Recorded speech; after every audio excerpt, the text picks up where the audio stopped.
lá em Minas Gerais eu tinha idealizado lá, a gente ia fazer um semináriozinho, né? Não era um seminário, como se fosse um curso bíblico, né? Com algumas disciplinas básicas assim. E o seminário da Igreja Presbiteriana facilitou bastante a vida para isso, porque em 2014 teve uma reunião aqui em São Paulo com todos os professores do seminário. E a gente, naquela reunião, unificou o conteúdo programático de todos os seminários. Então, hoje, parece que são 8 seminários do IPP, todos seguem o mesmo conteúdo. E a JET, né, que é a Junta de Educação Teológica, que é a responsável pelo ensino teológico, produziu um documento. E nesse documento, o que tem lá? Por exemplo, Teologia Sistemática 1, ementa, está escrito. Unidades, todas as unidades, bibliografia, todas as obras. Então você pode ir lá nesse material, selecionar as disciplinas que você entenda que são disciplinas básicas, e você já tem tudo pronto. A ementa de disciplina, as unidades e a bibliografia sugerida. O que eu tinha feito lá foi exatamente isso. Fui lá e peguei algumas disciplinas só. Aconselhamento pastoral. É interessante a gente estudar isso aqui. Então vamos ter um curso sobre isso. Inclusive isso foi para a gente lá um auxílio interessante na escola bíblica, que a gente fazia escola bíblica temática. Então, no ano que a gente fez escola bíblica, tinha uma disciplina que era a disciplina de aconselhamento. O que a gente usou? O próprio conteúdo programático lá do seminário. Dentre os livros lá que eram sugeridos como bibliografia, a gente pegava um e usava como livro-texto. Conseguia desconto, porque lá a gente comprava com 40% de desconto na cultura cristã, comprava livro mais barato. Era bom. Então a ideia é porque eu tinha mandado para vocês a questão de um cronograma no início, e uma das temáticas é que a gente trabalhasse aspectos fundamentais da fé reformada e do sistema de governo. Coisas do tipo sola escritura, o que é isso? Sola gratia, né? Os 5 solas, né? Os 5 pontos do calvinismo, um pouco sobre como funciona a igreja presbiteriana, essas coisas, conselho local, presbitério, sino, algumas coisas para você, que imagina só, você vai fazer um discípulo, né? E você é membro de uma igreja presbiteriana. E alguém pergunta, mas como é que é lá? Aí você espera aí que eu vou ligar para o pastor, mas como é que é mesmo? Aí tem de pré-besteriana, pré-bs, como é que é? Como é que fala? Pré-besteriana, Explica como é que é esse nome aí. Então, se você não sabe descrever a sua própria denominação, você vai fazer discípulo de Cristo, não é que isso vai te atrapalhar a fazer discípulo de Cristo, mas ele não vai entender nada da igreja presbiteriana, desse discipulado que você vai estar fazendo aí. Seria útil, né? O objetivo não é que ele se torne um discípulo presbiteriano em primeiro lugar, primeiro é de Cristo, né? E depois ele se reúne nessa comunidade local. Essas são as nossas pretensões. Vamos rememorar algumas coisas que a gente disse aqui, fazer algumas perguntas. Primeiro, discipulado individual, na sua opinião, fale aí pelo menos de uma vantagem de fazer o discipulado individual. Mais confiança para se abrir. Você concorda? É um benefício? Sim. Proximidade também é a mesma coisa. Se você tem você é professor, está numa sala que tem 30. Você é professor, está numa turma que tem 2. Os alunos, pelo menos assim, a proximidade, a dedicação do professor a 2 alunos é maior do que a sua dedicação a 30, né? Porque a 30 ele transmite o mesmo conhecimento para os 30 e não tem como fazer um acompanhamento mais individualizado, entendendo as dificuldades de cada um, o modo como cada um aprende, porque nem todo mundo aprende do mesmo jeito, né? Então, no discipulado individual você tem essas facilidades. Outra coisa que a gente não tinha falado, mas para marcar horário para discipular 1 e para marcar horário para discipular 5, conseguir fazer com que os 5 consigam fazer as agendas convergirem no sentido de horário, né? Dia, e consigam ir para o mesmo local, é mais difícil do que você, a menos que você vá discipular, sei lá, o Temer, né? Assim, pastor, eu estou discipulando o Temer, então encontrar um horário e dia e local está muito difícil. É mais fácil marcar com 50 no mesmo dia do que marcar com ele, sei lá. Tá, tem esse tipo de coisa, mas a ideia é que para marcar com um é mais fácil do que você reunir um grupo maior numa casa. Vantagem também de fazer discipulado em grupo, ao invés de você andar com um, você se encontra com um grupo de pessoas, semanalmente. Qual a vantagem? Multiplica mais rápido a informação. Você atinge um número maior de pessoas. A mesma informação para mais gente ao mesmo tempo. Outra vantagem, alguém consegue dizer? Um grupo. Tipo, pensa no EBL, quem já foi na reunião do EBL aí, mas pensa nesse EBL assim, configuração dele, 5 crentes, 7, 8 não crentes, se a gente conseguisse alcançar. Isso aí, então, eu tenho uma reunião, tem 13 pessoas, mas esse grupo é majoritariamente gente ou não crente, ou desviado, gente que está voltando para a igreja, sei lá. Gente nessa configuração. Qual a vantagem de ter um grupo assim? Atinge mais gente? O vínculo também. É muito possível que um desses se aproxime de alguém, encontre um amigo ali e esse relacionamento vai favorecer essa integração dessa pessoa. A gente pode pensar em outros benefícios, mas falei isso para deixar claro que existe uma diferença. E aí, até no modo como Jesus fazia, eu queria lembrar isso. Lembra que tinha uma multidão de gente que Jesus ensinava? Jesus às vezes parava num local e ensinava uma multidão de gente. Mas tinha um grupo menor que Jesus ensinava enquanto ensinava a multidão. E tinha mais contato com esse grupo, os 12. Mas mesmo dentre os 12, tinha um outro grupo que a gente percebe que os 3 que aparecem em determinadas situações em que os outros não estão. Quem eram os 3? Lembra lá? Pedro, Tiago e João. Você tinha esse grupo que ainda... E tinha um que a Bíblia chama que era o discípulo amado. Tinha um. Quem era um? Esse um aí? O João. Então Cristo... dá para perceber que tinha nível diferente de proximidade? Que Cristo não era igualmente próximo de todo mundo? E nisso não havia acepção de pessoas. Não tem nada a ver com acepção de pessoas. Tinha a multidão de gente que ele tinha contato, mas não era tão próximo. Tinha os 12 que já eram mais próximos. Tinha 3 que participaram de determinados momentos de ainda mais proximidade, e tinha um que era chamado de discípulo amado. Jesus tinha alguns amigos, né? Dentre eles Lázaro, né? Mas é curioso, Jesus chega 4 dias atrasado para o sepultamento do amigo dele, né? Para perceber que Jesus não era um desocupado, Jesus tinha muita coisa para fazer, muita gente, e ele era um só. É claro que quando chegou e ressuscitou o amigo, né? Então assim, se for para chegar atrasado e fazer isso, pode chegar atrasado, não tem problema, né? Então, ou seja, havia transmissão de conhecimento com uma multidão de gente, transmissão de conhecimento pela convivência com 12, com 3, e também tinha lá o discípulo amado. Discipulado individual, discipulado em grupo. Qual a gente vai escolher? A gente não vai escolher entre um e outro. A gente vai fazer os dois. Mas a proposta é que a gente tenha grupos. Agora, isso impede de você fazer discipulado individual com um vizinho seu? Não. Alguém do trabalho que você vai se encontrar, tudo bem? Com as próprias pessoas que frequentarem o grupo, ou seja, as pessoas irão a uma reunião, só que do grupo surgirão outras demandas, de maneira que o seu grupo, sei lá, funciona na terça, você viu essa pessoa lá e viu que ela estava com uma dificuldade, e marcou uma visita para a casa dela na quinta, e foi até então, ou seja, você estará fazendo as duas coisas. Tem discipulado em grupo e discipulado individual. E essa é exatamente a ideia. Às vezes tem uma reunião, pessoas crentes, pessoas não crentes.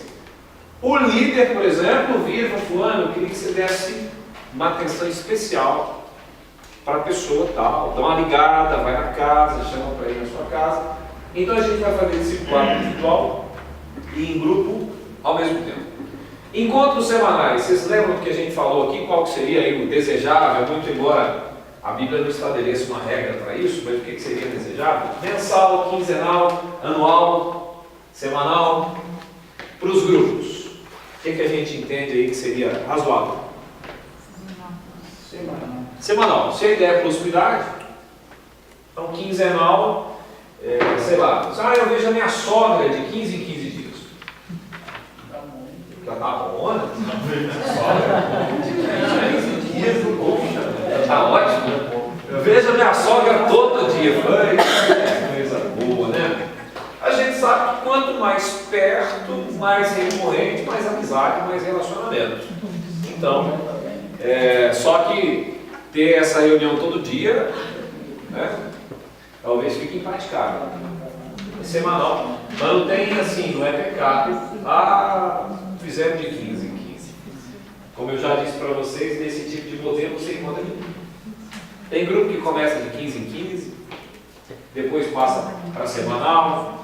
Mas se o conselho da igreja reunir e falar assim, então nós vamos fazer semanal. Aí não vem você e fala assim, mas o único, né? Imagina, vamos fazer semanal, fica só o sonho, eu sou contra. Tá bom. Mas faz o que a gente pensou em fazer aí. Seja contra, não ajuda a gente, colabora, porque nós não estamos pecando, então ajuda a gente aí, né? É aquela coisa, lamentavelmente, ou felizmente, algumas coisas são assim. Nem toda decisão agrada a todo mundo, nem todo formato agrada a todo mundo. Como nas reuniões do conselho, às vezes são assim, tem uma matéria e a gente vota. A maioria dos votos foi para essa decisão. Eu fui voto vencido, o que eu faço? Guerra, põe fogo, dou tiro. Não. Eu vou ajudar a maioria, ainda que, eu fui vencido, não concordava, mas já que vocês vão caminhar nessa direção, eu vou apoiar. E não daquele tipo, se der errado, eu chego lá, então eu falei que ia dar errado, né? Não é para fazer esse tipo de coisa, não. Encontros semanais, pode falar, Ivan. Pode falar. Esse discipulado, a gente está planejando fazer em quanto tempo assim, de duração, mais ou menos? Quantas horas? Tá, vamos chegar lá. Guarda aí. Não, fica tranquilo. Então, revendo aqui. Local, que tipo de local? Onde a gente pode ter grupo pequeno? Nas casas. Empresa. Casa da sua sogra, da sua mãe. Mais onde? Na faculdade. Enfim, na praça de alimentação do shopping. Muitos espaços que a gente pode usar. Lembrando de Jesus e dos 12. Templo, sinagoga, praça, casa. É saber usar os espaços para fazer esse tipo de trabalho.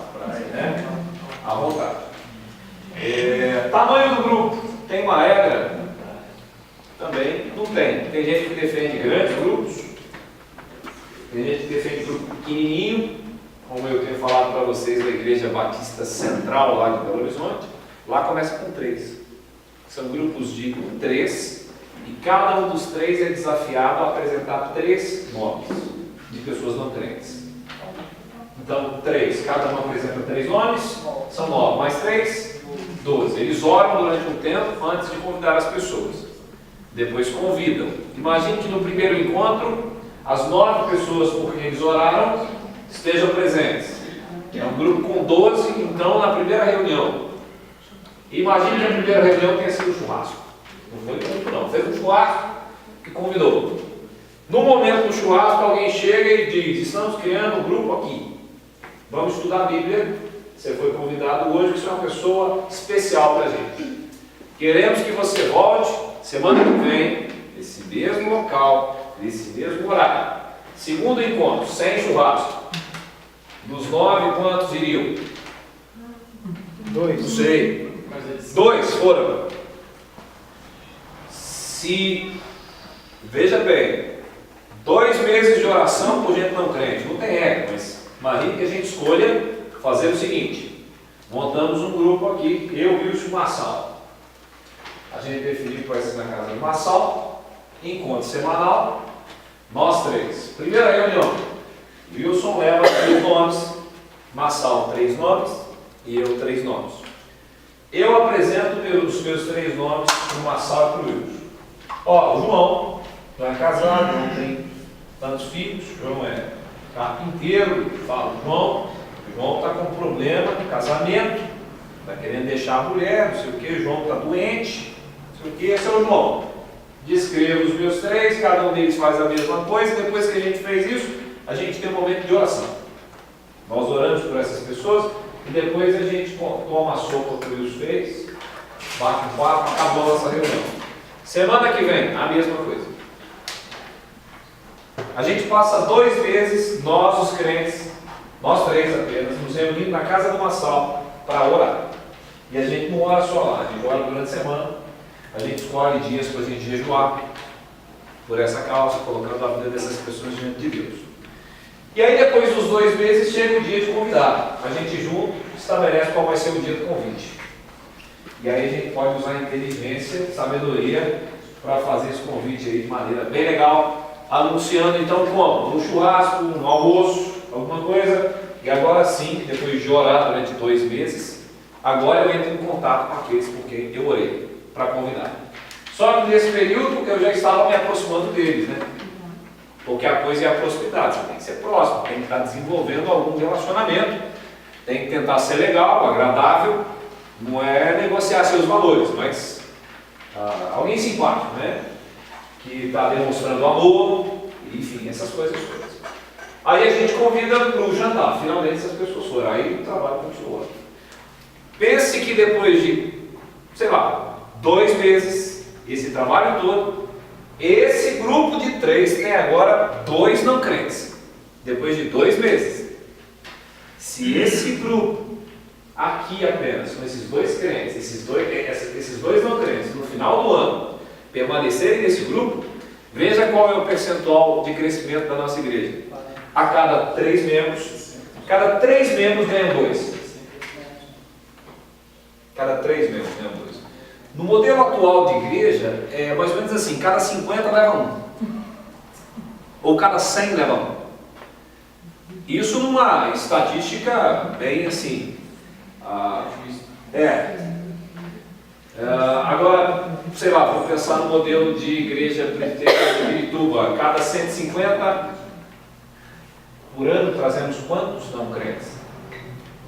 É claro que não é justo que não são todos os 150 trabalhando com essa intencionalidade, para essa finalidade, mas eu tenho um grupo que se reúne num local e a gente termina o ano e se pergunta quantos não crentes chegaram, que a gente tenha ido lá para pregar o Evangelho.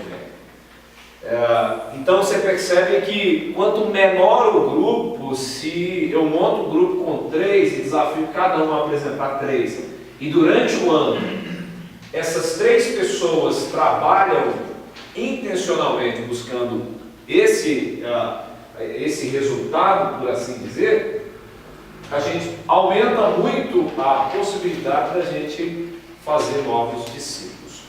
Tem aquela coisa assim de, se é pequeno demais, isso pode prejudicar o grupo, porque se um faltou, então tem 2 ou fica um só. Tem esse jeito de pensar.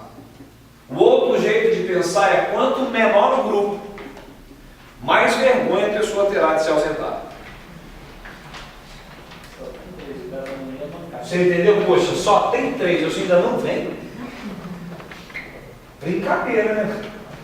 Então assim, que quanto maior o grupo, se falta um, você, tem 50, faltou 1. Tem 50, faltou 10. Tem 50, faltaram 20, né? Todo lucro, ainda tem 30. Agora se tem 3, falta 1, o prejuízo é muito grande. Então são 2 maneiras de ver a mesma coisa. Essa igreja que eu mencionei, essa Batista lá em Belo Horizonte, o pastor fez uma classe como essa, conscientizou a igreja e tal, só que a dele tinha 45 pessoas que ele formou no final do período, 45. Com as 45, ele criou 15 grupos com 3. 15 grupos com 3. Depois de acho que 10 anos, mais ou menos, que isso iniciou, hoje são mais de 2.000 grupos. Depois de 10 anos. Começou com grupos pequenos de 3. Tem que ser 3? Não. Não tem regra. foi a experiência deles. Começou com 3. Podemos começar com 3, com 5, com 7. Podemos começar com 3 e ver que não funcionou, começa, aumenta para 4, vai para 5. Vamos corrigindo durante o período aí. Então o tamanho do grupo ele varia, mas tem um princípio também. Assim como eu falei aqui da periodicidade da reunião, que seria ideal ser semanal, que o princípio é a gente tem que estar perto, tem que estar convivendo. Então a ideia é que tenha, que seja semanal por conta disso. Facilita mais a convivência, a criação do grupo. Né? Também do grupo tem um princípio. Quanto menor o grupo, mais a facilidade de você criar vínculo também é maior.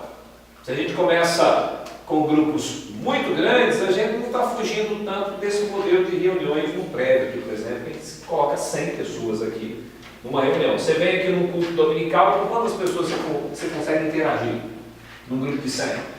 Você não consegue interagir com muita gente. Às vezes, dependendo, terminou, você vai conversar com 2, com 3, aí você percebe ali no domingo que se formam vários grupinhos pequenos assim, vários grupinhos pequenos. Porque as pessoas não conseguem interagir com todo mundo. Então, é só você observar no domingo que já está posto aqui que essa interação ela se dá assim com mais intensidade em grupos menores. Né? Então, se são 3 pessoas se reunindo numa casa, a intimidade, a facilidade para se abrir, para trocar ideia, para compartilhar é maior. E aí, imagine que no final do ano, na melhor das hipóteses, cada um apresentou 3, com mais os 3 crentes, aí vejam o percentual, né? Eu tenho 3 crentes e 9 não crentes num grupo de 12. Está bem equilibrado, né? Eu tenho mais não crentes. No final de um ano, eu tenho 12. Agora eu posso multiplicar esse grupo por 4 grupos de 3. Então, um grupo de 3 ao final de um ano me deu agora 4 grupos de 3. Se nesse outro ano, cada grupo de 3 se tornar um novo grupo de 12, é só você pensar, no próximo ano quantos temos? 16 grupos? Minha conta está certa?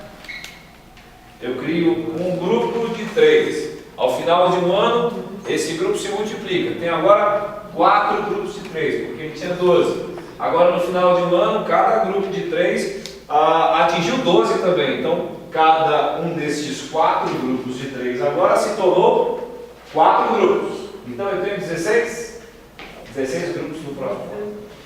Foi o que eles vivenciaram num período de 10 anos e hoje são mais de 2.000. Isso pensando na realidade deles. Trazendo para a igreja presbiteriana da Coreia, lá em Sarang, na igreja presbiteriana Sarang, na Coreia. Começaram na década de 70 com um discipulador e 9 pessoas, um grupo. Então, aqui, lá em BH, foi um grupo de líderes formado 45 líderes, 15 grupos de 3. Lá na Coreia, um grupo de 10. Depois de um pouco mais de 30 anos, Batista um pouco mais de 10, sei lá, tem 8.000 pessoas, 10.000 pessoas. A presbiteriana Sarang, depois de 30, tem mais de 100.000. São mais de 100.000. Às vezes a gente fala esses números assim, foi sempre muito distante da nossa realidade, né? O que é uma igreja local com mais de 100.000 membros. Eles inauguraram o prédio deles lá, não faz muito tempo. Depois, se quiser, entra lá no Google, no YouTube lá, escreve lá Igreja Presbiteriana Sarang, S-A-R-A-N-G. E aí você vai ver o mundo de coisa que é aquilo lá, né? Na última reunião do Supremo Concílio em 2014, pastores de lá estiveram aqui, o Roberto Brasileiro esteve lá, também o presidente do Supremo Concílio da nossa igreja, fez um curso de discipulado lá, entre os coreanos. Meu amigo, que era de uma igreja aqui perto também, presbiteriana, o conselho mandou o pastor deles lá para a Coreia para fazer o treinamento, lá também. Não sei se está conseguindo colocar em prática, né? Não precisa ir para a Coreia, estou dizendo que tem que mandar para a Coreia, não, tá? Mas tem um modelo, tem gente, tem batista fazendo isso.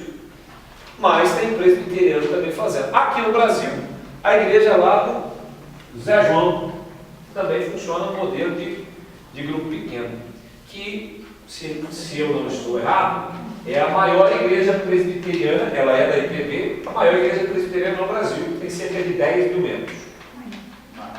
Manaus, inclusive eles têm um trabalho muito interessante lá, de uma igreja no barco, né? Nos ribeirinhos, eles alcançam a população ribeirinha. Então aquela história, a igreja presbiteriana é fria. Falou, qual delas? Qual a igreja local que você está falando? Tal. Essa é mesmo, não faz nada. Essa aí, você não faz nada, não é ninguém, está morrendo. Mas ele não, tem igreja fazendo coisa aí sim, não vem com essa história. Eu vi uma coisa, os irmãos conhecem lá a 8ª Igreja Presbiteriana de Belo Horizonte, do Jeremias, né? A 8ª está com 5.500 membros. E faleceu um jovem lá, essa semana, parece que faleceu ontem ou hoje. Mas é muita tristeza, eu acompanhei o fato, parece que ele sofreu um acidente na BR-040. Ele era filho de uma, não sei se é deputado ou vereadora lá da região. E aí o menino sofreu um acidente e foi para o hospital. Sabe o que os jovens fizeram? A maioria deles foi para a porta do hospital. Porta do hospital. E aí meu amigo, que é o pastor deles, fez uma live lá na hora, o pessoal cantando na porta do hospital. Os jovens. E depois fizeram uma outra coisa. Fizeram uma vigília. Entraram, sabe, imagina o hospital, não tem um saguão assim? Os jovens sentados assim, rodeando a parede, orando pelo rapaz, orando por ele. Quando eu vi aquilo, eu olhei assim e falei, rapaz, tem alguma coisa diferente acontecendo lá, naquele lugar, porque o apoio que a juventude deu para o menino foi uma coisa. E aí meu amigo marcou uma reunião de oração, o pessoal intercedendo em favor do menino. Aí ele veio a falecer. Aí o culto fúnebre aconteceu lá na 8ª Igreja, um impacto assim tão grande na igreja, a igreja toda sensibilizada. Então se é possível ser crente, é possível ser amigo, é possível pregar o evangelho, é possível fazer o que Deus quer, é possível. O problema é que às vezes a gente está num nível de aridez espiritual tão grande que a gente não acredita mais. E a gente passa a medir os outros por aquilo que a gente é. Sabe? A gente não é e acha que não tem ninguém que seja. Mas essa não é a realidade. Não estou dizendo que vai todo mundo santo, porque tem um pecador lá. Mas algumas coisas que você vê que são interessantes, eles estão vivendo um momento muito interessante. De uma juventude. Eu fiquei pensando assim, esse pessoal não estuda? O pessoal não faz faculdade? Vai para a porta do hospital? Mas é mais ou menos assim, não, cara, parceiro nosso, sofreu um acidente. A aula vai ficar para depois. Nós vamos orar por ele. Você entende? É mais ou menos isso. Algumas coisas são mais importantes do que outras e as coisas de Deus são mais importantes. Então as pessoas olhem mais, um amigo nosso, vamos orar por ele, isso aí. E a gente vê, às vezes, a outra, não posso, tem meu trabalho, tem minhas coisas, não faço e vou perder dinheiro e não vou fazer isso porque vou me complicar. Mas enfim, tem essas. É possível ter igreja presbiteriana crescendo e aí é o que a gente ouve sempre. Estão crescendo porque tem grupo pequeno. É isso? Porque aí a gente vai fazer o seguinte: igreja de Pirituba, fevereiro, nós vamos ter grupo pequeno. Nossos problemas acabaram e a gente cresce. O pastor lá da Igreja Batista, no dia quando eu fiz o treinamento com ele, a palavra dele foi muito interessante. Ele disse assim: uma igreja não cresce porque tem grupo pequeno. Uma igreja cresce porque tem trabalhadores. E por que uma igreja tem trabalhadores? Porque ela ora por isso. Porque Jesus disse que a seara é grande e os trabalhadores são poucos. E ele disse: rogai ao Senhor da seara para que mande mais trabalhadores. Aí ele disse assim: quando há uma mudança radical na vida de oração da igreja, Há uma mudança radical dos trabalhadores que existe, já estão lá, e naqueles outros, então, dessa resposta de Deus às nossas orações é que vai produzir o crescimento da igreja.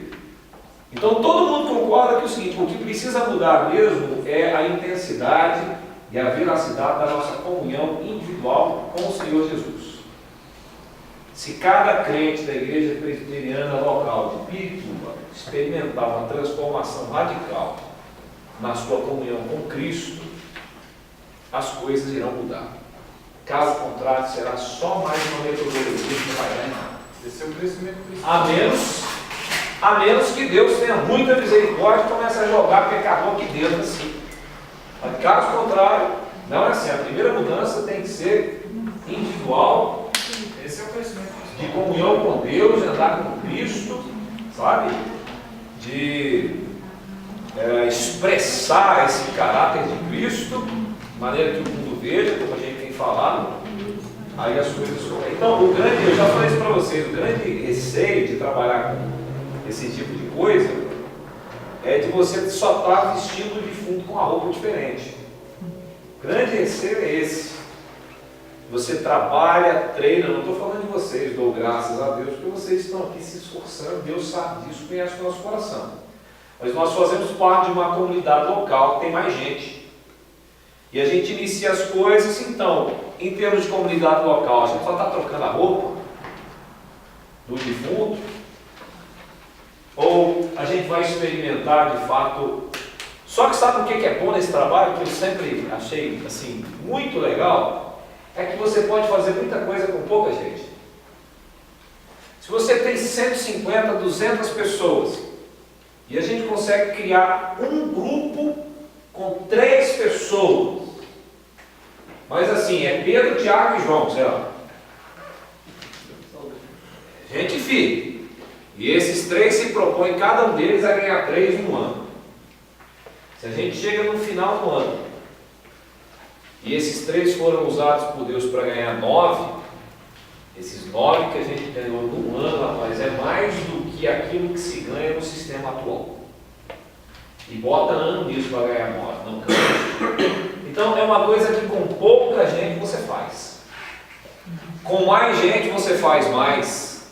Mas isso já é uma quebra de paradigma, porque parece que o número continua sendo muito importante para a gente. A gente mede o sucesso pelo número. Então assim, quando está cheio, está bom. Culto de domingo, se está cheio, está bom. Pode estar cheio de gente vazia, mas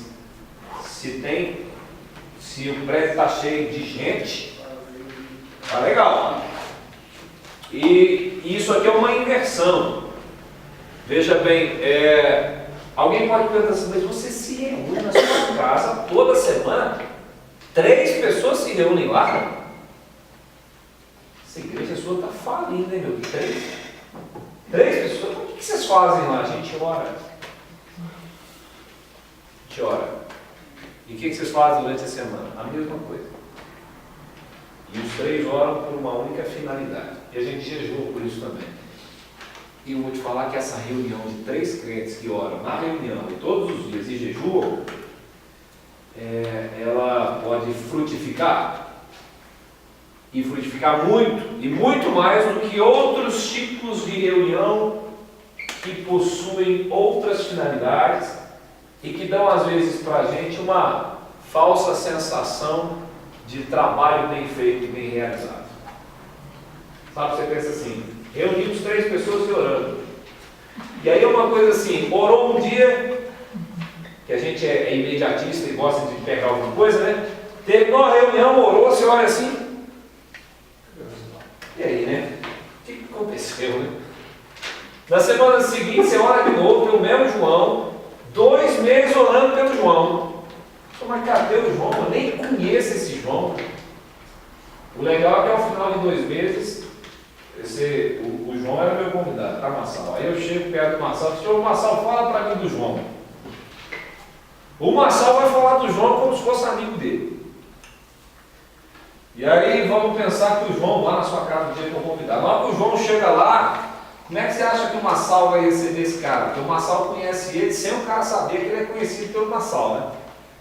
É mais ou menos o seguinte, o Massal já é íntimo dele sem saber. E quando a gente sabe esse tipo de coisa sobre alguém, até a personalidade, que tipo de brincadeira você pode fazer, né? Então, o João é meio bravo, não brinca com ele não. Ou o João gosta de piada, e é São Paulino.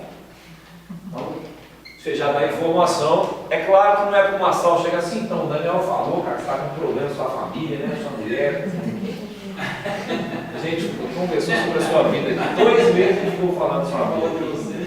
Eu falo de você aqui, não. A informação que você tem para ajudar a pessoa. Esse tipo de situação, a gente não vê o resultado assim, às vezes, palpável, objetivo ali. É pela fé, mas aí algumas coisas quando acontecem são bem interessantes, assim, você já convidou a pessoa para ir na reunião, várias vezes ela não foi. Aí você ora 2 meses e jejua por isso, aí na hora que você chega lá e convida, não, eu vou lá. Sabe? A pessoa vai e aparece, né? Não sei se vocês já perceberam isso, né? A gente acha que não precisa de orar para pregar. Não precisa orar para evangelizar e discipular ninguém. É sempre assim, é só chegar e falar. Ah, não, mas o único que pode abrir o coração e transformar a pessoa é o Senhor. Então, antes de conversar com a pessoa, eu vou conversar com quem manda. Entende? Eu vou conversar com quem pode abrir. E eu sei que se Deus quiser abrir o coração da pessoa, nem ela pode resistir. A gente crê nisso, a graça ela é irresistível. Então, Senhor, quero te pedir que o Senhor abra o coração daquela pessoa, e eu sei que o Senhor pode. Eu estou me preparando para fazer o convite para ela. A gente conversou que eu vou fazer o convite tal dia. E eu queria muito que na hora que eu fizesse aquele convite, que o Senhor pegasse aquela palavra, abrisse o coração daquela pessoa. Sabe? Deus não é obrigado a fazer o que você pede, mas Ele pode decidir fazer. Aí eu te pergunto, e se ao final dos 2 meses, as 9 pessoas que forem convidadas não forem? Fracassamos. Eu duvido que um grupo de 3 pessoas que ora toda semana junto tenha fracassado depois de 2 meses orando e jejuando. No mínimo a gente cresceu mais. A gente está crendo mais, tem mais intimidade com o Senhor. Ah, vamos parar com o grupo? Não. Vamos fazer o seguinte, vamos insistir, vamos mais 2 meses, vamos orar mais e jejuar mais. Se jejuávamos um dia, vamos jejuar 2, 3. Vamos continuar orando. Aí depois de um tempo, o que aconteceu? Claro, não deu, vamos fazer o seguinte, vamos pegar o Massal, era o Massal do outro grupo, traz o outro, do outro grupo, traz para cá. Massal está negativo. Massal é bom. Mas não é por causa disso, é porque é o seguinte, imagine que no outro grupo, alguém tenha ainda mais facilidade de se relacionar e talvez um outro grupo lá esteja recebendo mais gente. Então eu vou pegar alguém, vou reconfigurar o grupo. Quem sabe, com essa nova configuração, alguém apareça. Vamos orar de novo, vamos fazer o mesmo trabalho. Nada aconteceu, tem 5 anos que estamos fazendo isso, nada aconteceu. Então vamos reavaliar. Primeiro, vamos pensar, será que estamos fazendo do jeito que Deus mandou? Será que a gente está testemunhando o Evangelho? Será que as pessoas não estão vindo aqui que você não testemunha? Você não é amigo delas? Você não demonstra graça? Então, é a sua responsabilidade fazer isso. Se não está fazendo, não adianta chegar aqui só dobrar o joelho, porque Deus conhece o que está acontecendo de verdade. Mas, olhando para a Escritura, se a gente se dedicar a isso com essa finalidade, irmão, os eleitos de Deus estão aí. E eles ouvirão a voz de Deus no tempo estabelecido por Deus, e eles verão. Então, mas lembrando, nós temos um defunto. Não literalmente. E o objetivo não é só trocar roupa. O objetivo é ressuscitar o defunto e depois vestir a roupa dele. Se for só mudar o formato, não funciona. E se quiserem escrever isso, escrevam. Irão culpar o formato. Não perceberão que o problema é que o cara é o defunto, ele não ressuscitou. O problema, a questão é avivamento individual. Uma vez eu li nas Institutas, se aplica aqui também, João Calvino falando sobre o sistema de governo, monarquia e tal, e democracia. Aí no momento ele diz assim: eu estou convencido que qualquer forma de governo funciona quando o povo é bom. Eu achei interessante assim. Você pode ter uma democracia com um povo imoral, obtuso, não vai funcionar. Você pode ter uma monarquia. A qualidade do povo vai determinar muita coisa. Eu estou falando aqui, aplicando aqui, tem a ver com a vida espiritual. Você pode ter um formato A, B, C, D. Se as pessoas não forem despertadas, a coisa não caminha. Agora, se houver um despertamento, você pode ter aquele modelo mais arcaico possível, assim entendido por nós, que vai haver impacto, se as pessoas estiverem de fato experimentando esse avivamento de Deus aí. Uma outra coisa que a gente não falou aqui que é importante, queria que você pensasse. Temos 15 grupos. Quantos líderes precisamos? 15 líderes. Quantas casas ou espaços? 15 espaços. Quem lidera os 15 líderes? Quem lidera os 15? Eles precisam ser liderados. Inicialmente o pastor. Beleza, o pastor lidera 15. Ao final de 2 anos, temos 50. 50 grupos. 50 casas, 50 líderes. Quem lidera os 50? Ainda o pastor liderando 50? Você acha que modelo legal? Pensando que a ideia é, se eu tenho um grupo de 3, e estou dizendo que ele vai chegar a 12, que o tamanho assim que eu estou trabalhando seria 12, que ainda seria um grupo legal, que ainda dá para ter interação. Se eu for usar esse mesmo princípio nessa nova sistemática de liderança, 50 agora, se cada grupo de 12 líderes for liderado por alguém, eu preciso ter 4 líderes para liderar 50 líderes. Seria isso? No modelo presbiteriano, nós temos um conselho que tem 7 presbíteros. Então, a ideia seria, nós temos um pastor e 7 presbíteros. Nós já temos pessoas que podem liderar grupos e temos pessoas que podem liderar líderes de grupos. Mas a partir de um momento, 50, 60, 80, 100 grupos, 200, vamos pensar nesse que eu mencionei lá da IBC. 2.000 grupos. Como é que funciona o sistema deles? Faz ideia de como seja? Como organizar todo esse sistema que tem 2.000 líderes e cerca de 8.000 a 10.000 pessoas? Como é ter uma igreja assim? Dá para imaginar como é que é?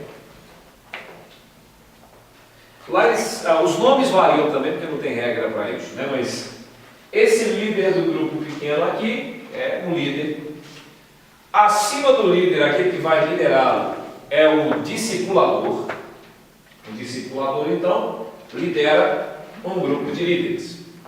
Mas, num total de 2.000 grupos, imagine que cada discipulador vá liderar 10 líderes.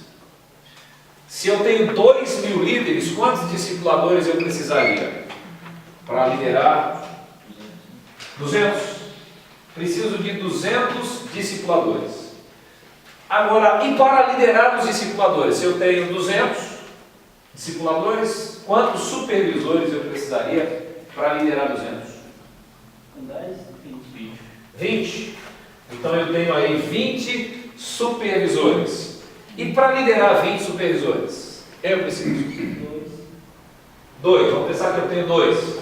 No modelo deles, esses 2 seriam o que eles chamam lá de pastores de rede, ou pastores de área.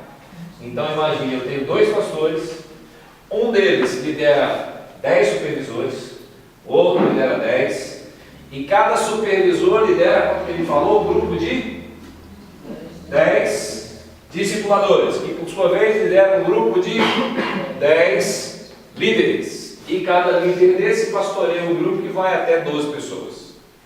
E quem lidera os dois pastores de área, o pastor efetivo, que lá na igreja deles é o pastor Paulo Mazzoni. Ele então lidera os dois. E quem lidera o pastor? No modelo deles? Não. Ele tem dois mentores que são pastores mais experientes do que ele. Então ele tem os conselheiros dele. E acima, então, não é que acima, mas eu sou o pastor que lidero toda essa estrutura, só que eu tenho conselheiros que são pastores mais experientes e eles são meus mentores. No sistema deles, por ser um sistema batista, no topo lá, a Assembleia. Que no modelo batista, então, a Assembleia é soberana, ou seja, o povo reunido é que tem o poder para determinar os rumos da igreja. No sistema presbiteriano, a gente mudaria o que está lá no topo, na igreja local. O conselho da igreja, que é o órgão máximo de decisão numa igreja local. A Assembleia, basicamente, essa é a diferença entre o sistema presbiteriano e o sistema batista. No sistema batista, a Assembleia, o poder da Assembleia é determinante. Numa igreja presbiteriana, é o conselho da igreja, os presbíteros eleitos pelas pessoas. As decisões da Assembleia só são soberanas, num determinado sentido, quando o conselho decide convocar uma Assembleia, dando à Assembleia a oportunidade de decidir sobre alguma questão. Por exemplo, eleição pastoral. O conselho ele teria autoridade para conversar com o pastor e mandar um documento para o presbitério, para que o presbitério designasse o pastor. Mas o conselho decide no sentido de, não vamos fazer esse processo, vamos ouvir candidatos, marcar uma assembleia e o povo define. O povo escolheu o pastor tal, o conselho não vai lá agora, vocês escolheram, mas não era o que a gente queria, não. Se ele transferiu para a assembleia, aí a decisão da assembleia prevalece sobre qualquer mudança que o conselho tenha que fazer. Mas mesmo assim, no sistema presbiteriano, a decisão da assembleia está submetida ao juízo de legalidade do presbitério. Porque quando a gente faz uma assembleia na igreja local, você precisa mandar toda a documentação para o presbitério. Então, o presbitério vai avaliar. A assembleia foi convocada no prazo que a lei estabelece, ela foi presidida pelo vice-presidente do conselho, houve quórum para funcionamento da assembleia, houve quórum para deliberação, assembleia legal. Aí o presbitério chancela, fala, agora sim, valeu. Se tivesse alguma irregularidade, o presbitério mandava o conselho fazer de novo e tinha que repetir a assembleia. E mesmo a decisão do presbitério não é soberana, porque vai que o presbitério tenha comido mosca e deixado passar alguma coisa. Aí tem um outro concílio que exerce jurisdição sobre o presbitério, que é o sínodo. Aí o sínodo olha, o presbitério, você errou aqui. Aí manda o presbitério mudar o que ele fez. E aí o conselho tem que alterar. Esse é o sistema presbiteriano, diferente do sistema batista. Se a gente estava falando de líderes aqui, vamos criar 10 grupos, precisamos de 10 líderes. E a gente já estava assim, nós temos 10 líderes, 10 pessoas que irão pastorear pessoas, vão ajeitar a agenda, separar tempo, estudar a palavra, conviver, pastorear, 10. Agora pense nesse sistema todo, se ele for alcançado. Então nós precisaremos de líderes, precisaremos de discipuladores, de supervisores, de coordenadores e assim vai. E assim vai. Mas isso é tão distante. Poxa, Jesus começou com 12. E nós somos quantos hoje? Uma vez um rapaz que eu conheço disse assim, pastor, a gente nunca vai experimentar o que essas pessoas estão experimentando. E de fato eu disse para ele, se a gente for incrédulo desse jeito, de fato, não vamos experimentar nada nele, é melhor morrer, vamos para o céu, pronto. A gente acredita em Deus ou não acredita? Acredita que, sabe, que a gente trabalha e Deus usa a gente ou não? Porque se não acreditar, tipo assim, se eu chego lá para o incrédulo e vou conversar com ele sobre o Evangelho, e eu já chego assim, cara, desculpa, nem eu acredito nisso aqui, eu vou te falar porque, enfim, falar que eu tenho que falar, então lá vai, agora escuta aí.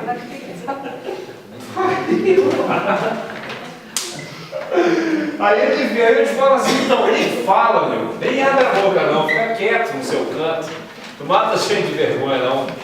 Você tem que esperar, você tem que acreditar. Por isso que o fundamental é a comunhão com Deus. Porque quando você anda com Deus, você acredita. Porque Deus não é distante, você sabe que Ele existe, você conversa com Ele. Então quando você chega para orar por alguém, para pregar o Evangelho, você está, rapaz, é possível que Deus use essa palavra agora, que essa pessoa seja alcançada, ou ainda que não seja agora, sabe? Ainda que não seja o modelo que a gente está preferindo aqui, mas aquele do panfleto que você entregou, sabe? Lá no semáforo, em algum lugar, você entregou aqui, cara, o cara pode jogar fora, mas o cara achou um papel que estava no chão, pisado lá, e leu aquele negócio, e Deus mudou a vida dele. Deus pode fazer o que Ele quiser. Então a gente acreditar no que Deus pode fazer é fundamental. Imagina nós três, o exemplo aqui, nos reunindo na casa do Massal sem fé. Só para tomar a sopa do Wilson que o Wilson faz lá. Bom, churrasco. O churrasco de vez em quando, né? Mas se for lá para não acreditar, faz o menor sentido. Então isso é fundamental. Então pensa assim, 2.000 pessoas, 3.000 pessoas, e outra coisa, para que esse tanto de coisa aí para a gente ficar assim, você viu aí a nossa igreja, poxa, a nossa igreja agora isso. Estou falando de gente, são pessoas, então assim, dessas 2.000 pessoas aí, coloca, rapaz, é o fulano de tal, estava na droga, tá querendo se matar, hoje aí está transformado, não tem droga mais, sabe? A família tal estava acabando, transformada, casamento tal, estava por um triz, Deus salvou. É gente, é o Evangelho alcançando gente, abençoando a vida de gente. É o nosso anseio, então não tem nada a ver com um número aqui para se vangloriar. E para a gente é aquela coisa aquele sentimento de que, cara, nós estamos fazendo o que Deus mandou fazer.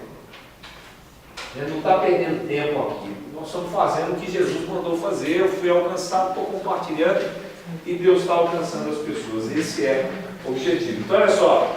Discipulado individual, discipulado em grupo, encontros semanais, local, tamanho do grupo, sistema de liderança.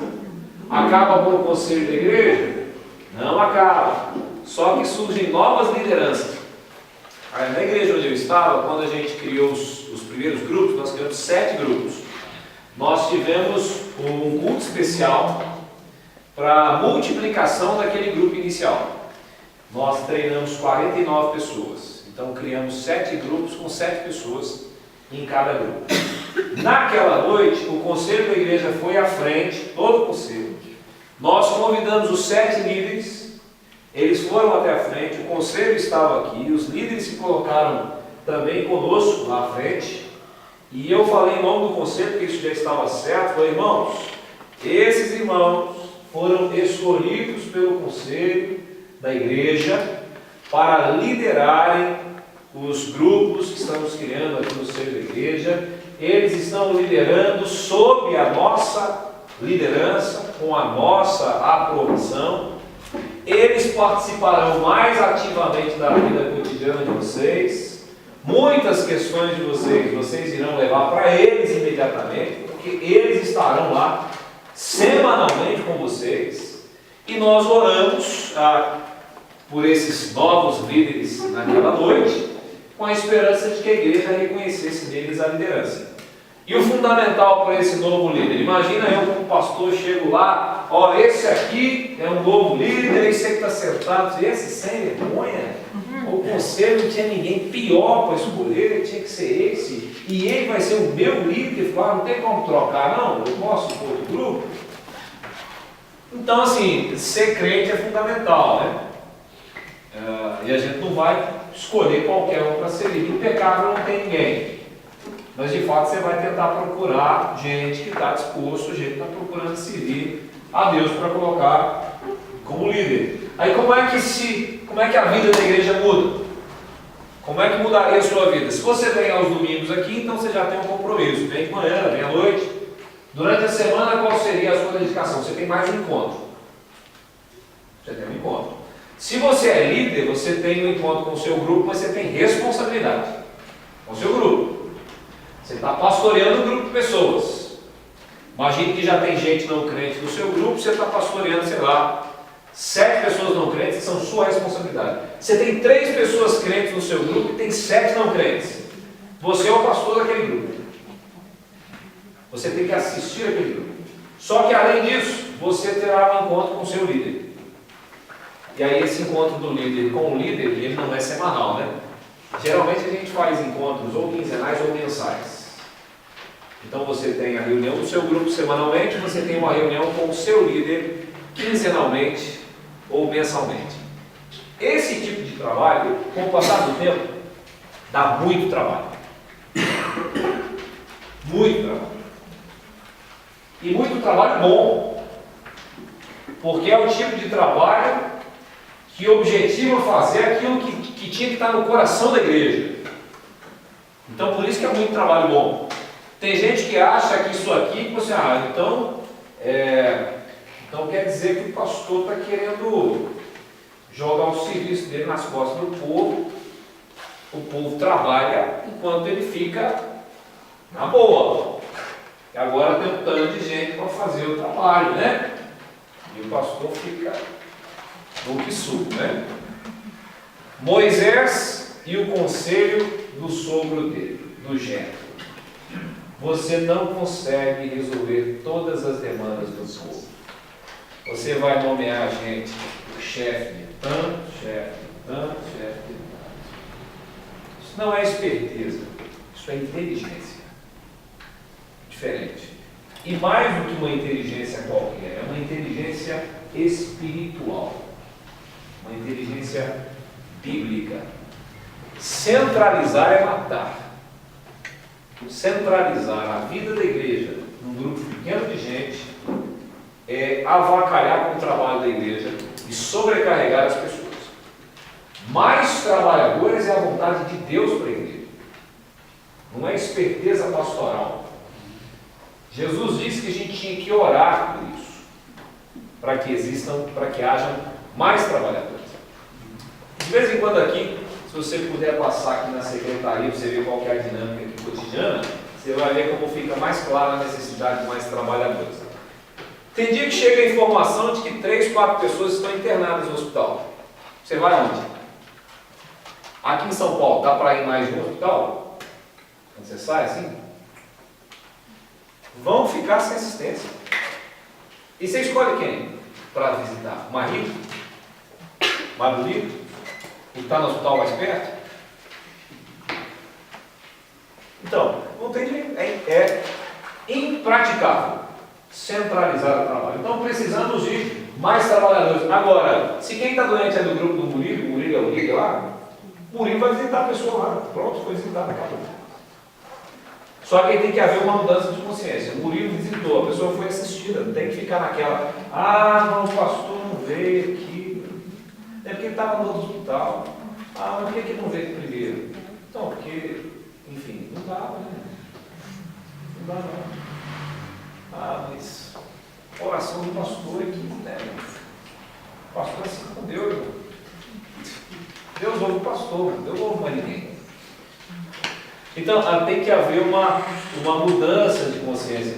Numa igreja de 10 mil pessoas, 20 mil, numa igreja de 100 mil pessoas, como é que você acha que essa é a realidade? Numa igreja de 100 mil pessoas. Ou a gente vai ter que mudar a consciência para entender que na igreja o cuidado é recíproco, todo mundo tem que cuidar de todo mundo, e se alguém me prestou assistência é meu irmão em Cristo, a igreja me prestou assistência. A igreja não é o prédio, a igreja é o povo. Sabe? Tem um velório tal, o irmão tal da igreja foi lá e falou, estou aqui, nome da igreja, local, Deus te abençoe. A igreja não foi sim. O irmão estava lá. Quem usou essa figura essa semana, no domingo, a Célia me falou isso. Ela falou assim, pastor, eu estou lá no Colmeias, eu fui na casa de alguém, no aniversário de alguém, eu estou lá como igreja de Pirituba. Não é a Célia que está lá, ela usou exatamente essa figura. É a igreja de Pirituba que se fez presente em tal localidade. É exatamente isso, porque a igreja é a gente, mas a cultura ainda não é essa. A cultura é da centralização e é pastoral. E eu digo, a coisa vai além. É no pastor titular, efetivo. Auxiliar, você está doente, o auxiliar foi lá. Mas você não queria o pastor? Vê o pastor. Mas ele é auxiliar. Auxiliar, ele não dá, entendeu? Deus está assim com o pastor, mas com o auxiliar está assim, ó. O titular está assim, é mais juntinho, auxiliar, cara. Ah, né, amigo? Essa é a cultura. Lamentavelmente. Isso está travando as coisas. Isso é uma praga, né? Eu tento romper com isso, mas eu me sinto culpado. Essa é a realidade de todo pastor, no sentido de você não deu conta de assistir alguém. Você entende como é? Mas aí a gente vai se acostumando. Eu tenho 12 anos, estou indo para 13 anos de ministério. Você vai acostumando com o seguinte: vão falar mal. Vão falar mal. Porque falaram mal de Jesus. Então, se o senhor tivesse aqui, ele tinha morrido. A cobrança, sabe aquela? O senhor não estava aqui, meu. Você é um amigo, você não estava aqui, cara. 4 dias depois. Puxa, então essa é a triste realidade. Se a gente conseguir ir mudando isso aos poucos, a gente vai começar a experimentar uma outra realidade e menos, como anda dizendo, e menos mimimi, né? menos conversinha, né? Igreja às vezes é um ambiente assim, você pisa em ovos assim, meu, tempo todo. É muito dodóizinho pra cá, pra lá, sabe? É muita gente se doendo, muita gente carente, assim, meu Deus, é um bebezinho. Quantos anos você é crente? 70 anos, mas cuida de mim. Eu falo, mas você não cuida de ninguém, depois de 70 anos você não cresceu, meu. Sabe? Cara, você não sai do lugar, vai cuidar de alguém, para de dar trabalho, vai ajudar, vai, coopera, para de dar trabalho. Então tem gente, irmão, que depois de anos de evangelho, continua dando trabalho e demandando cuidado de recém-nascido. Tem gente que está assim. Graças a Deus tem gente maduro, sabe? Uma semana dessa aí, por exemplo, eu tinha marcado uma visita para alguém, estava marcado, mas surgiu uma outra demanda de hospital. Aí eu fui ao hospital e liguei para outra pessoa, falou, vou ter que marcar com você porque estou indo no hospital. A pessoa falou assim, pastor, beleza, fica na paz, tem gente mais necessitada do que eu, vai lá. Graças a Deus. Firmeza, isso aí, irmão, isso aí. Doeu falar isso? Doeu, assim? Doeu falar, tem gente mais necessitada do que eu, vai lá, eu não vou ficar com raiva, não vou ficar chateado, porque eu sei que é essa a realidade. Não. Essa é a realidade. Então, esse sistema aqui, uma das grandes vantagens dele é a descentralização, é o surgimento de novas lideranças, a capacitação de novas lideranças. Isso começa a influenciar a igreja também no sentido, vamos ter eleição para presbítero. Só que agora nós temos outros tipos de liderança na igreja, gente liderando grupos pequenos. E aí você é líder de um grupo e só naquele ano o seu grupo se multiplicou 3, 4 vezes. E a comunidade passa a ver a sua dedicação ao trabalho pastoral. Vai ter eleição para presbítero. Quem que você acha que o povo começa a eleger? Quem trabalha. Quem o povo vê trabalhando e se dedicando. Essa é a realidade. Sabe? Conheço igrejas que têm grupos pequenos e com o passar do tempo a cultura do povo na eleição de presbíteros ela foi mudando. Presbítero que se destaca pelo pastoreio do povo é presbítero eleito pela Assembleia. Presbítero que não se destaca pelo pastoreio do povo não é eleito. Não é. Porque o povo passa a ver a realidade da dedicação. E até uma outra coisa que é muito natural. Se eu estou cuidando de um povo, meu grupo multiplicou, quantas pessoas que passaram pela minha liderança naquela igreja local?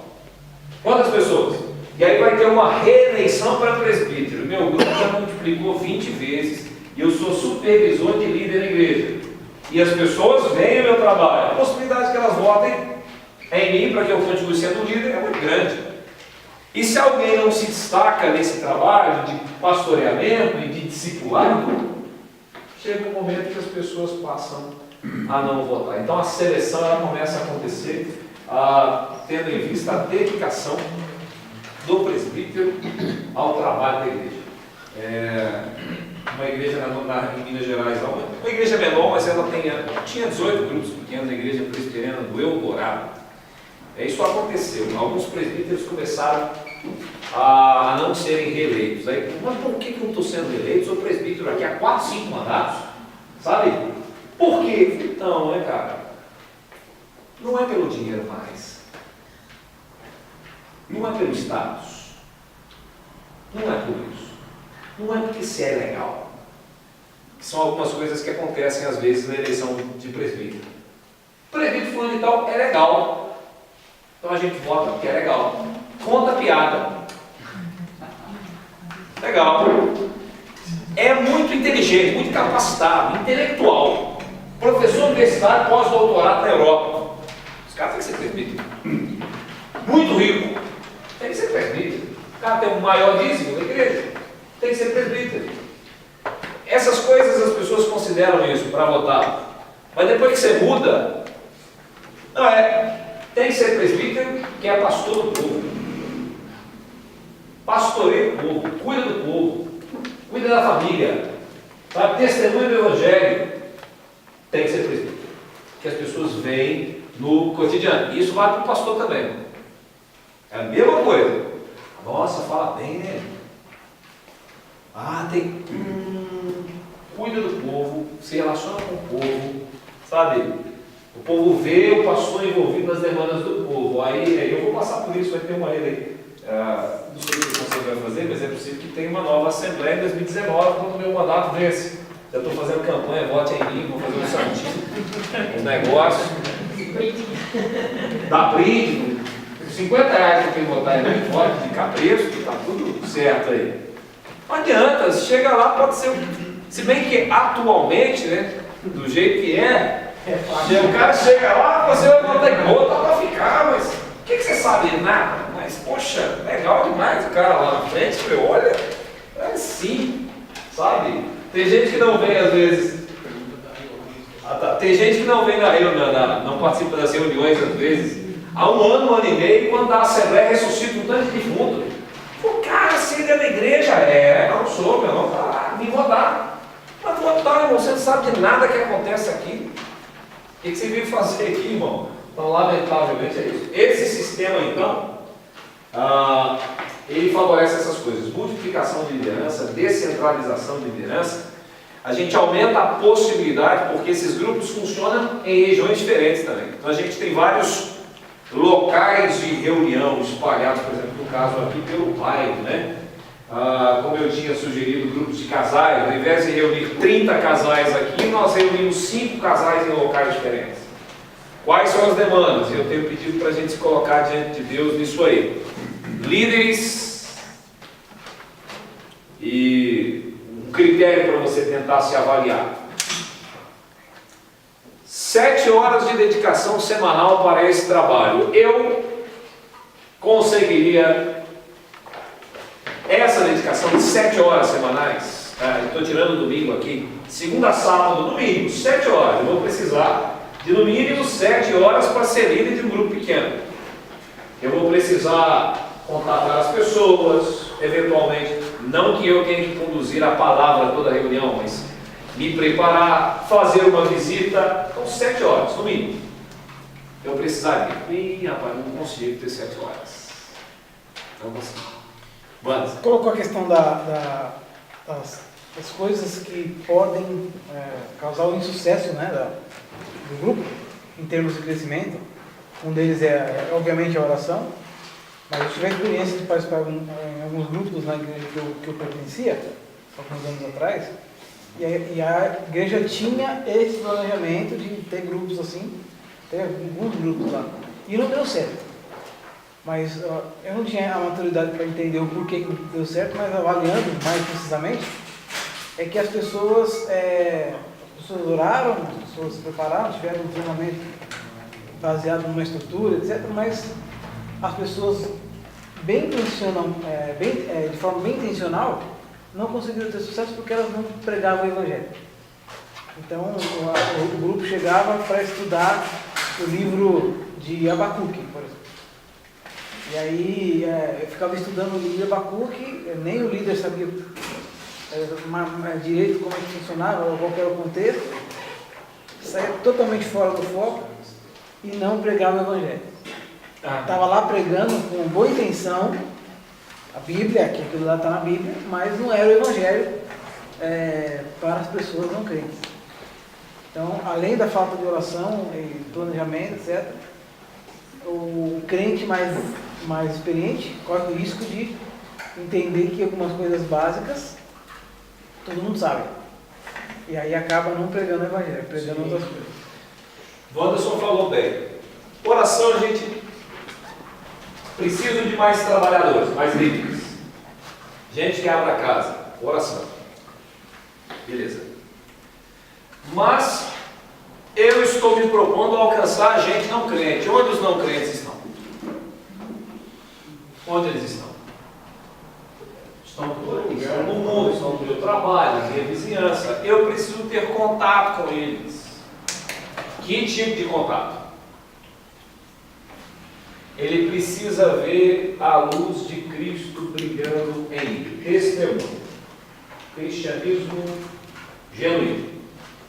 Oração, testemunho do Evangelho, contato com os não crentes, desenvolver relacionamento com eles, convite, anúncio do Evangelho, planejamento, todas essas coisas. Mas vocês perceberam aqui que oração e testemunho do Evangelho para o não crente, essas duas coisas estão lá no pilar.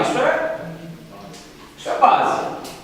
Reunimos 3 pessoas, nós 3, mas você não tem um convívio com gente não crente, nem você, nem eu. Quem é que a gente vai levar lá? Temos não crente lá na minha igreja, acho que eu vou convidar eles. Na igreja local, tem um fulano lá meio perdido, fiquei sabendo que virou um cachaceiro, continuando lá. Sim, mas é verdade, né? Mas isso não vale. Se tem alguém meio que desviado, não vale a pena convidar a galera lá de fora, veja. Isso é fundamental, oração, testemunho, contato com gente não crente, testemunho, isso não. Sem isso aí a gente não caminha. Então, bem lembrado aí. Semana que vem, o que a gente vai fazer aqui? Nós vamos simular uma reunião dessa, aqui mesmo com a gente. Então alguns vão fazer o papel de não crente, vamos tentar simular uma reunião aqui. Vou só falar de quais seriam os elementos que a gente vai ter aqui na semana que vem. Para você gravar, a gente usa uma metodologia para essas reuniões. Como eu disse, a Bíblia fala de igreja se reunir na casa, mais uma vez, mas não fala de qual era a dinâmica.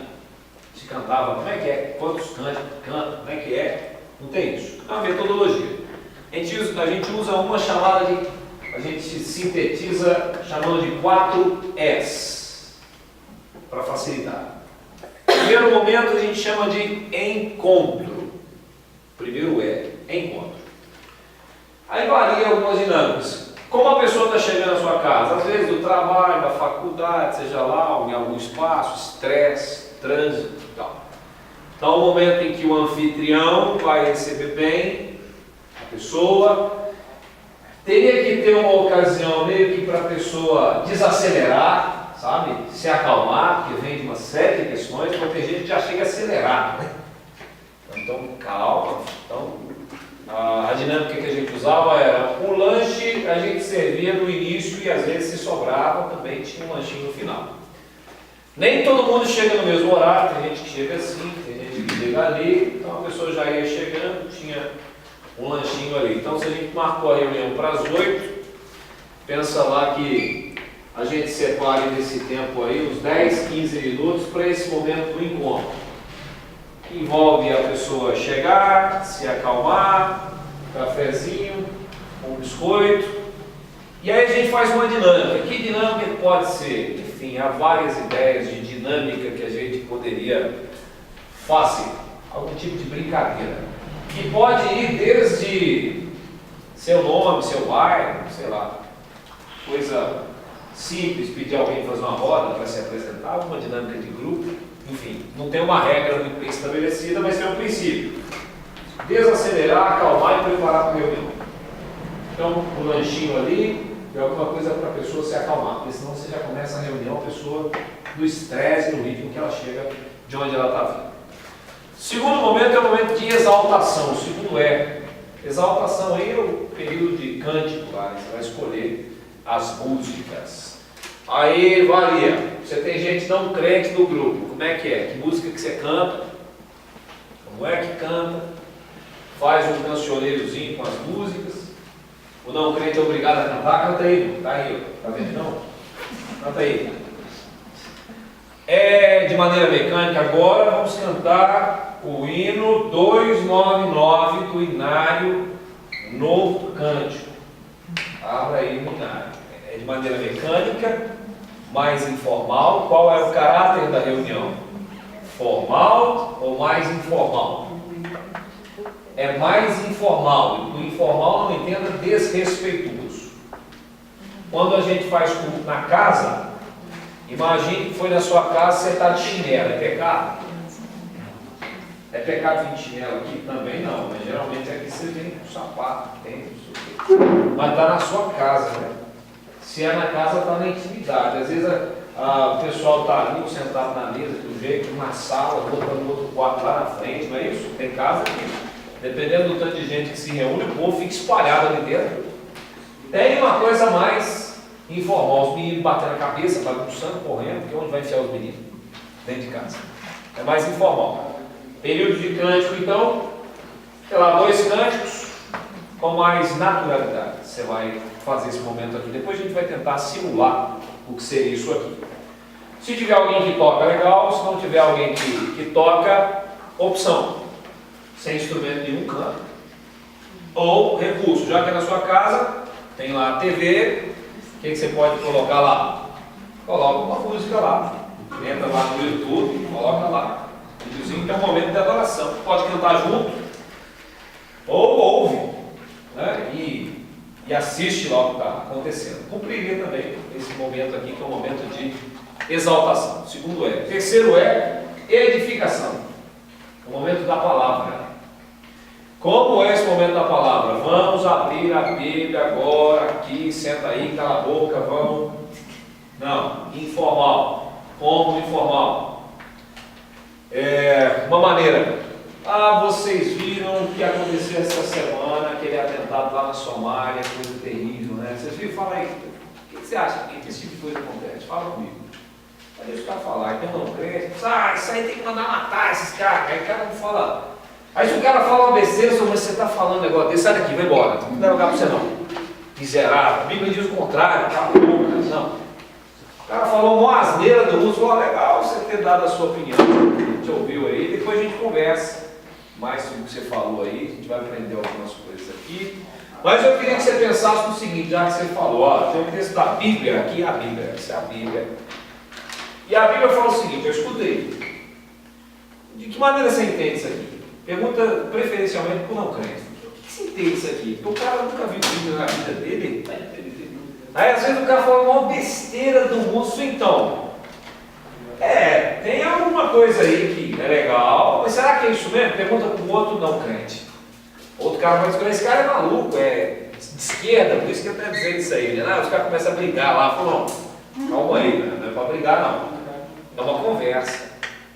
É claro que você que está conduzindo, você sabe que você tem um propósito, você tem uma verdade para ensinar. Mas tem gente não crente, então o pessoal não está acostumado com a estrutura que a gente está não. Então tem que ter um formato. Como fazer isso aí? Enfim, não tem um formato definido. Inteligência, sabedoria, vai construindo a coisa conforme o público que você tem. Né? Tem limite, né? É claro, vai fazer loucura, falar, a Bíblia não deixa você fazer isso aí não, irmão. Né? Eu quero vestir de chapolim, vou fazer a reunião em casa de chapolim. Então, não é pecado, mas para quê? Vestir de chapolim. Não creio que vou olhar e falei, isso aí, o cara está maluco, volta a esse lugar aqui mais. Naturalidade, sem invencionices desse tipo. Como vocês sabem, desde o início do nosso encontro, nós temos orado aqui por algumas pessoas. Então, esse grupo tem uma listinha permanente de pessoas que o grupo pretende alcançar. Então vocês vão orar por essa lista de pessoas para que elas conheçam o Evangelho. Geralmente varia a dinâmica, pode começar pela lista, olha, Começa pelo compartilhar, que é mais natural. As pessoas já estão ali, cada um fala do seu dia, do que está vivendo. Depois que fala isso e você fala que vai orar, você inclui na parada a listinha de pessoas. Já ouvi testemunhos de que gente se converteu num grupo pequeno quando descobriu ali que parte daquele grupo já orava por ela antes de conhecê-la. A gente ficou impactado de saber, poxa, vocês nem me conheciam, que povo é esse que se interessava por mim sem nem me conhecer? E também, não apenas por si próprio, mas ao ver, tipo assim, essa listinha de gente, sabe? Naquele momento, as pessoas orando por pessoas que nem estão ali, que estão distantes. E isso gera impacto. Então, basicamente, esse é o formato da reunião. Respondendo à pergunta da Ioana aqui sobre a duração da reunião, como eu disse para vocês, a gente tenta fazer este trabalho aqui de maneira bem metódica. Encontro, máximo 15 minutos. Máximo 15 minutos. Veja bem, 16, 17, mas assim, a ideia é tentar fazer com 15. Podemos estabelecer um outro tempo? Podemos, mas pensa no 15 por enquanto. Período de exaltação, período dos cânticos, coloca aí 10 a 15 minutos. Então, se for 10 a 15, você tem aí duas possibilidades. Ou desse momento gastar 25, ou desse momento gastar 30. Se você gasta depois 25 minutos ou 30 minutos com a palavra, com a edificação, a reunião já foi para 55, uma hora.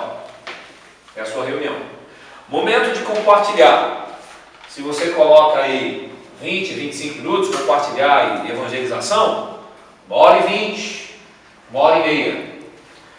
A igreja onde eu estava, a gente estabeleceu duas possibilidades, colocando lá o prazo. A reunião poderia durar de 1 hora a 1h30, preferencialmente 1 hora.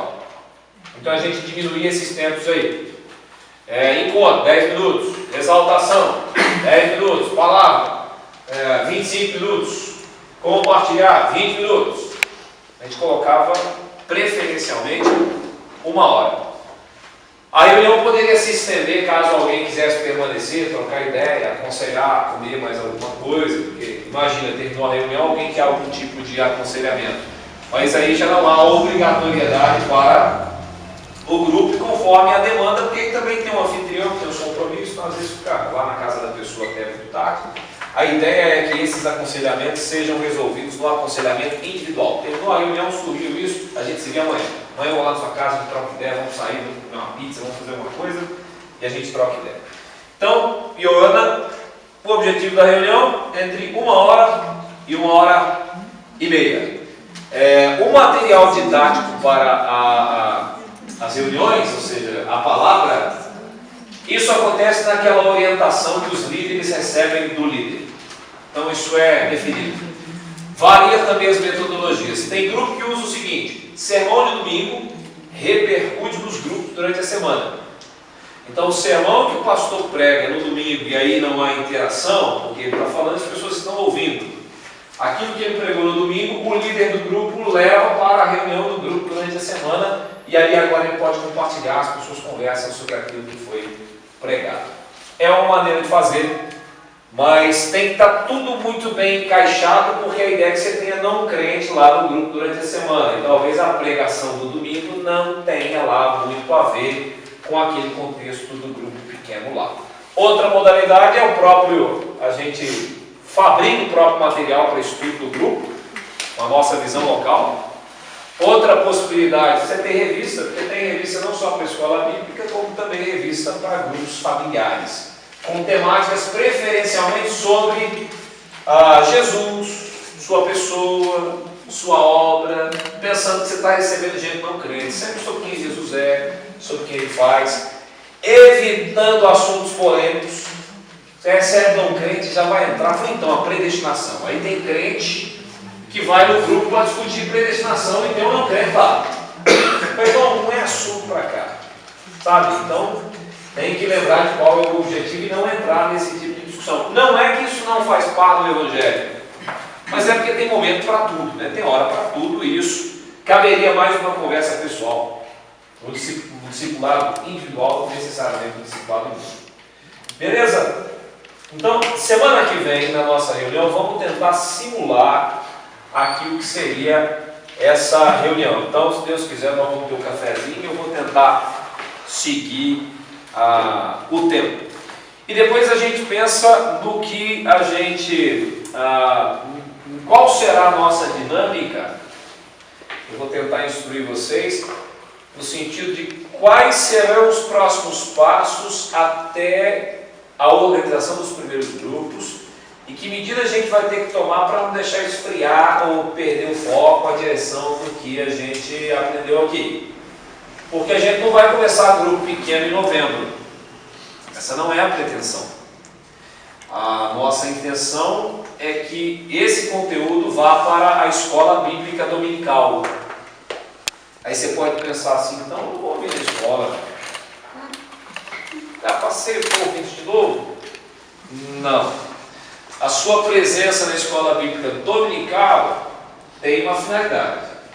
Você já ouviu, pelo menos a nossa expectativa, está animado com isso? Entendeu? Você não vai adiantar conteúdo para quem está lá. Você vai ajudar quem estiver lecionando. Você vai tentar incentivar as pessoas a se envolverem com o trabalho. Então a sua presença na escola bíblica dominical será uma forma de você manter acesa essa chama aí, agregar com quem ainda não teve e não perdeu o foco. Você continua no foco aí. E se Deus quiser, janeiro a gente organiza o sistema. Janeiro, férias, muita gente viaja.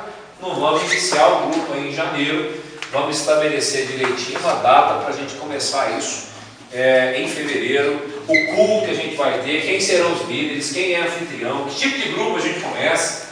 Começamos com casais, fazendo para homem, para mulher. O que a gente vai fazer? Então, a gente tem esse tempo até conseguir organizar. Então, alguns passos ainda deverão ser dados. E, acima de tudo, que Deus nos ajude a orar por essa causa. Se Deus agir, as coisas irão acontecer. Se não, nada se vai. Daniel, vamos fazer um